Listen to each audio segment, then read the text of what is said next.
बातें खोली कच्चे धागों में पिरोली बातों की रंगोली से মোহর বিশ্বাস করো আমি ইচ্ছা করে করিনি তুমি আমাকে দাও আমি এটা ড্রাই ক্লিন করে নিয়ে আসবো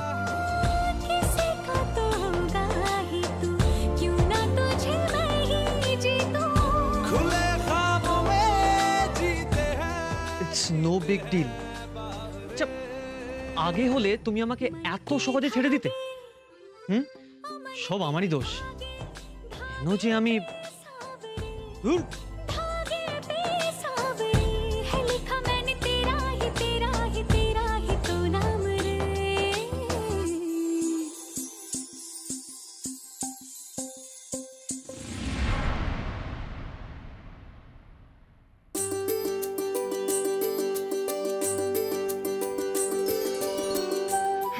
এখানে দাও এটা এখানে রাখ বুঝলি মিলি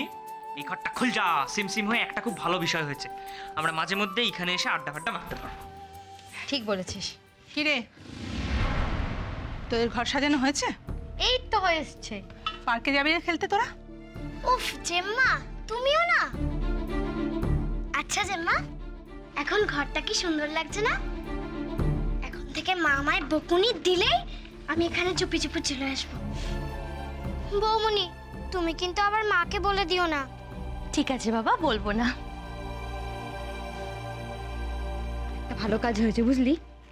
আমিও এরপর থেকে নিরিবিলিতে এখানে এসে পড়াশোনা করব ভালো হবে কেন মিলি এই বাড়িতে কি এতই জায়গার অভাব পড়েছে যে এখানে এসে উপদ্রব করতে হবে তোদেরকে মা উপদ্রব কেন বলছো ওরা যদি আমার ঘরে এসে হইচই করে তাহলে তো আমারও ভালো লাগবে বলো ও তার মানে ওরা পড়াশোনা ছেড়ে দিয়ে তোমার ঘরে এসে হই হুল্লোড় করবে আর তুমিও সংসারে কাজকর্ম ছেড়ে দিয়ে ওদের সঙ্গে মেতে উঠবে তাই তো মা গাঙ্গুলি বাড়িতে তো শুধুমাত্র একটা সদস্যই বেড়েছে তাতে এমন কি কাজ বেড়ে গেল যার জন্য আমাকে সারা দিন সংসারে কাজ করতে হবে আরে কি হলোটা কি তোমাদের হ্যাঁ তোমরা পার্কে যাবে না এরপর তো রাত্রির হয়ে আসবে তারপরে বাড়িতে ফিরে এসে পড়াশোনা করতে হবে না কি পড়তে বসতে হবে তো চলো এই চলো দেখি এই এই আয় আয় মা আয় আয় তাড়াতাড়ি আয় দেখি আয় আয় আয়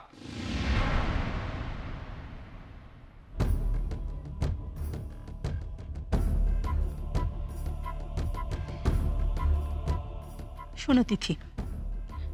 তোমাকে একটা কথা বলি এবার থেকে কাকে কখন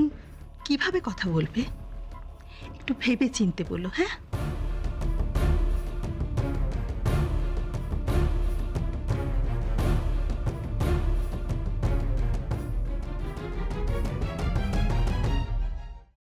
আমি এই সব কিছু বন্ধ করতে পারি কিন্তু একটা শর্তে তোমাকে আর দুর্গাকে আমাকে ছুঁয়ে কথা দিতে হবে এর সাথে তোমরা কোনো যোগাযোগ আর রাখবে না শোনো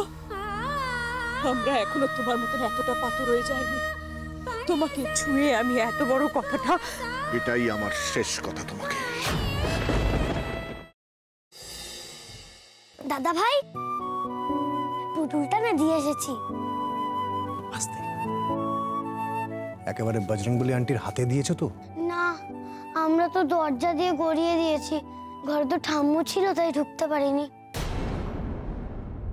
মা ঘরে ছিল এ বাবা এটা যদি মার হাতে পড়ে তাহলে তো মুশকিল ওনার কোনো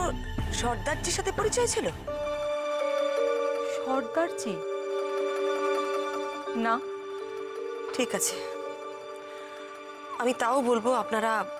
একটু ঠান্ডা মাথায় ভাবুন আসলে আমার জানাটা খুব দরকার আমি তাহলে আসি কিছু মনে পড়লে আমাকে অবশ্যই জানাবেন আচ্ছা